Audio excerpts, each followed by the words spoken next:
My name is Scarlett Dawson. I am 71 years old, and I have lived long enough to know that silence can be heavier than words. For most of my life, I shared a small house in Oregon with my husband, Richard.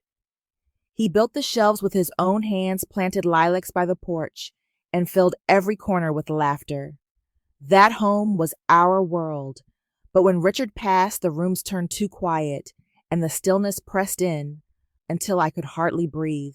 Lance, my only son, told me it would be better if I moved in with him. He promised his wife Laura and the boys Mason and Liam would love having me close. At first it seemed true. They gave me a tidy room with fresh sheets, lavender candles, and a vase of flowers on the nightstand. Laura smiled warmly and said I would always have a place with them. For a while, I believed her grateful for the company, after months of sitting alone in that old house with only Richard's picture for comfort. The warmth faded slowly, almost too quietly to notice at first. My favorite chair in the living room was pushed into the corner one day, replaced by a pile of laundry baskets. Laura began storing her off-season coats in my closet. When I mentioned it, she said it was only temporary, but the coats never left. Meals shifted too. I cooked the way Richard had loved roast with rosemary and lemon stews that filled the kitchen with garlic and thyme. At first, everyone praised them, but then Laura wrinkled her nose and Mason groaned that it smelled like a retirement home. Liam laughed, and Lance only sighed and said nothing. I tried to keep my routines to set the table with care, to make meals that reminded me of family. The boys rolled their eyes, preferring takeout. Laura suggested I relax and let her handle dinner. She heated jars of sauce and brought home cartons of noodles, while I sat quietly with folded hands, feeling smaller each night. The boys joked that my food was from the Stone Age, and though their words stung, Lance never stopped them. He looked away silent, as if my humiliation was easier for him than standing against them. The night it broke for me began with the chicken. I had spent hours seasoning it just right, rubbing rosemary into the skin, stuffing it with lemon, the way Richard used to love. The oven filled the house with the warmth, garlic, and herbs, curling into the air like memory. I set the table, laid out the good plates, and carved the bird with steady hands. For a moment, I felt almost whole again. Laura walked in, glanced at the platter, and smirked. She said she had already ordered pizza because the boys did not like heavy meals. Mason chuckled and scraped a piece of the chicken into the trash. Liam joined him, laughing louder. The sound echoed through the room, sharp and careless. Lance sat at the head of the table, rubbing his temples, saying nothing as always. The smell of rosemary clung to me while I stood there with the empty serving platter in my hands. I carried it back to the kitchen, washed it slowly under hot water, and dried it with the old towel I had brought from my house. My hands trembled, but not from age. Upstairs in the small room that was supposed to be mine, I reached for Richard's photo. His smile looked steady like it always had. I whispered to him that he would never have let this happen. I learned what it meant to be invisible, not in a single moment, but in 100 small ones. Dinner became something I ate upstairs alone, a bowl of canned soup or crackers on a plate, while the sound of laughter drifted up from the dining room. Their voices filled the house like music I was not invited to hear, and my footsteps felt like they belonged to a stranger passing through. One night, as I washed my teacup in the sink, I heard Laura's voice travel down the hallway. She whispered to Lance that I made the whole house smell like mothballs. There was a pause, and then the sound of his sigh, the kind that spoke of quiet agreement more than defense. It cut deeper than if he had shouted. Indifference was colder than cruelty. I thought of Richard then, of the way he once bent down to comfort Lance when he came home crying after being teased at school. Richard had told him that people only laugh at you if you let them. The words echoed in me now like a bell, reminding me that I had let them laugh, that I had taught them how far they could go with my silence. My quiet was not protecting me. It had become a cage I had built myself brick by brick. That night in my room, I sat on the edge of the bed and stared at the quilt Richard's mother had sewn, the corners sagging with years of use. I touched the frame holding Richard's photo and felt the weight of every moment I had chosen to swallow words instead of speaking them. My silence had made me small, and the worst part was that they no longer saw me as a person. They saw me as part of the furniture, something that could be moved, ignored, forgotten. But then I remembered something else. In the drawer beside my bed was an envelope I had hidden years ago, the deed to my house still in my name. Lance and Laura had never asked about it. They assumed the house was theirs now because I had moved in with them. But assumption is not ownership. The paper was cool and heavy the last time I touched it, a reminder that not everything had been taken from me. The thought steadied me. I was not as powerless as they believed. For years I had allowed myself to fade, but in that moment I understood that invisibility was not the same as weakness. I had something stronger than words. I had the truth in ink signed and sealed, waiting for me to decide when to use it. As the house settled into its usual silence, I pressed my palm against the drawer where the envelope waited. My heart felt steady, not frantic. They thought my age had dulled me, that my quiet meant surrender. But weakness is not forgetting who you are. Weakness is letting others convince you that you no longer matter. I mattered, and soon enough, they would learn what it meant when silence finally broke.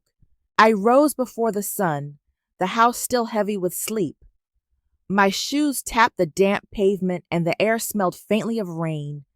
The envelope lay in my bag, its weight steady against my side, reminding me with every step that I still carried something they had overlooked. By the time I reached the brick building above the shuttered pharmacy, my breath had evened, not with nerves but with determination. Mr. Grayson greeted me with polite surprise. His hair had thinned, his glasses slipped down his nose, yet his gaze sharpened when I slid the envelope across his desk. He unfolded the deed with careful fingers. The paper was thick, cool, and unyielding, the kind of paper that carried history. His eyes skimmed the words, then he nodded once. It was still in my name. No one had ever touched it. The house was mine, and mine alone. He pulled the typewriter closer, and the clatter of the keys filled the quiet office. Each strike felt like a drumbeat, steady and certain, hammering years of humiliation into something permanent. My eyes followed the black letters as they appeared on the white sheet. 30 days to vacate. Failure to comply will result in legal action. When he finished, he pressed the paper under a heavy stamp, the sound sharp and final. He slid it toward me with the pen. For a moment I looked at my own hands, the faint tremor of age visible, but steadied by something stronger. I had signed birthday cards, grocery checks, letters of sympathy, but nothing as important as this in decades. My name curved across the page, the ink drying into truth. The signature felt firmer than my voice had ever been in that house. I handed it back, and Mr. Grayson gave a small nod, as if he understood that what I carried out was not just paper, but freedom, bound in law. I stepped back into the daylight, the notice folded carefully into my bag, and walked 2 blocks to the bank. Inside, the air was cool and smelled faintly of polished wood and ink. A young clerk with bright eyes greeted me with the kind of smile reserved for someone thought harmless. She did not expect what I asked. I told her I wanted the joint account closed, effective immediately. Her smile faltered. She glanced at the screen, then back at me. She asked if I was certain. I said yes, lowering my voice so no one else could hear. Remove his name. Every form came across the counter, crisp and fresh, waiting for my pen. I signed each one, slowly, carefully, pressing hard enough that the letters dug slightly into the paper. The clerk's eyes flickered with something like respect or maybe disbelief, but she did not argue. Within minutes, the account Lance had siphoned from was gone, sealed behind my decision. She asked if I wanted a new account. I said yes, in my name only. She typed quickly, her nails clicking against the keyboard. A folder slid across the counter with my name embossed on the first page. For the first time in years, there was nothing beside it. No one's shadow, no one's claim, only mine. Walking out of the bank, I felt taller. My knees still ached, but each step had weight. Each step carried authority. The papers inside my bag rustled with every movement, reminding me that I had finally chosen myself. The bitterness that had lived in my chest began to thin, replaced with something sharper, cleaner. Empowerment did not shout. It whispered firmly, and once you heard it, you could never unhear it. I passed by familiar streets on the way home. The bakery that once knew Richard's order sat closed for the day. Across the road, a porch filled with neighbors glowed in the evening light. Families leaned close together, passing bowls, laughter spilling into the air like music. For a moment, the ache of what I had lost pressed hard, but then I felt the folder in my bag. I had no one at my side, no hand to hold, but I had my name back. By the time I reached the house, the sky had turned gray heavy with rain. The garden smelled of wet soil, the lilacs at the edge of the yard still stubborn in their bloom. I walked inside quietly. Laura was on her phone in the kitchen. Mason and Liam shouting at their game upstairs. Lance moving papers in the garage. None of them noticed me. None of them saw the change. But it didn't matter. I placed the folder in my drawer beside Richard's photo, my hand lingering over the cool wood. For years they had treated me like I was invisible, a shadow, a burden. But invisibility is not weakness. It is only waiting silent and steady for the moment, to remind the world that you are still there. And tonight, with ink and law on my side, I had taken the first step toward being seen again. Been waiting for me to remember. The night I chose to speak, the house smelled of melted cheese and grease. Pizza boxes were scattered across the dining table, soda cans half empty, the boys laughing too loudly at some joke I was not meant to hear. I walked into the room carrying the folder. My hands did not tremble this time. I set it down in the center of the table between the cartons and the crumbs. Lance frowned and reached for it. His face paled as he scanned the first page, his lips parting without sound. Laura leaned over his shoulder, her eyes narrowing before she snapped. She accused me of being ridiculous, of punishing her family, of acting spiteful. Mason and Liam froze controllers still in their hands, their smirks fading into silence. I spoke calmly. They called it just dinners. I called it years. My voice was not raised, yet it cut through their protests, sharper than shouting. Laura slammed her fist against the table, demanding to know where they were supposed to go. Lance tried to soften her fury, pleading with me to reconsider, to remember that they were my family. I told him respect is never complicated. He had allowed silence to replace love, and silence had consequences. The boys sat wide-eyed, stunned to see me speak with such steady authority. For the first time, the house was quiet while I spoke. The days that followed felt like storms contained within walls. Laura rage-slamming cabinet doors, muttering about lawyers she would never find. She blamed me for everything, her voice sharp with fear hidden behind anger. Lance tried to negotiate late at night in the kitchen, saying that 30 days was too short. I stirred my tea slowly and told him that years had already been too long. Mason surprised me once. A folded note appeared on my pillow one afternoon. It said simply that he was sorry that he had not realized how much it hurt me. The handwriting was shaky, the words few, but they pressed deep into me. It was not forgiveness, not yet, but it was hope that maybe one day the damage would not be permanent. I tucked the note into Richard's photo frame, a quiet reminder that seeds could still grow even in hard soil. The house thinned as the days slipped away. Boxes stacked in corners. Closets emptied, furniture shifted out to the driveway. Liam complained loudly about the unfairness of it all, stomping down the stairs with arms full of posters and games. Laura barked orders, her voice brittle, her eyes tired. Lance grew quieter with each passing day, his steps heavy, as if shame weighed more than the boxes he carried.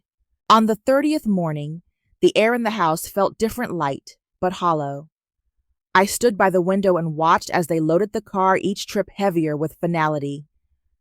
Mason met my eyes once, his lips pressed tight, and then looked away. Liam avoided me altogether.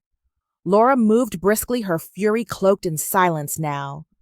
Only Lance lingered in the doorway at the end. His mouth opened as though words were close, but none came. He lowered his eyes and stepped outside. The door closed softly, no slam, no sharp sound. The house exhaled around me, still and steady.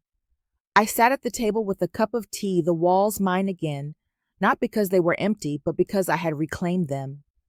I felt no hate, no desire for revenge, only quiet strength. The laughter that once cut into me was gone, replaced by the steady hum of a home that finally belonged to me again. I opened the windows wide, and the scent of lilacs drifted in from the garden Richard had planted so many years ago. The air felt lighter, cleaner, as if the house itself had taken a deep breath. I cooked a simple meal, roasted vegetables, and a small piece of fish, and set a single candle on the table. The flame flickered softly while I ate, not for anyone else, but for myself. For the first time in years, each bite felt like peace. A few days later, I heard a knock at the door. Lance stood there, shoulders heavy, his face drawn with the weight of regret. He told me he had lost his job, that Laura had taken the boys, and left that everything had fallen apart. His voice cracked as he asked what he should do now. I listened, steady and calm, the way Richard once had when Lance was a boy. Richard's words echoed in me that strength means setting boundaries, but love does not close the door forever. I handed him an envelope with the address of a small apartment I had already prepaid for 6 months. I told him he could not live under my roof again, but he had a chance to rebuild if he chose to take it. He nodded slowly, eyes lowered, and for the first time I saw not defiance, but humility. When he walked away, I did not feel bitterness. I felt release. Freedom is claiming yourself, and sometimes it is also giving others a road back. Sometimes the deepest lesson comes quietly. Scarlett's story reminds us that self-respect is not selfish. It is the foundation of love that lasts. Boundaries are not walls. They are doors we choose when and how to open. For anyone who has ever felt invisible in their own family, remember that your voice still matters. You are not defined by silence. You are defined by the courage to honor your worth. And even when you set limits, you can still leave room for compassion. That balance is what gives healing its strength. If this story touched your heart, I invite you to share your thoughts below. Tell us where you are watching from, because your journey matters too. Many of our viewers are rediscovering self-respect and freedom later in life, and your voice might be the one that inspires another. Subscribe to the channel and join us again tomorrow for another story that will stay with you long after it ends.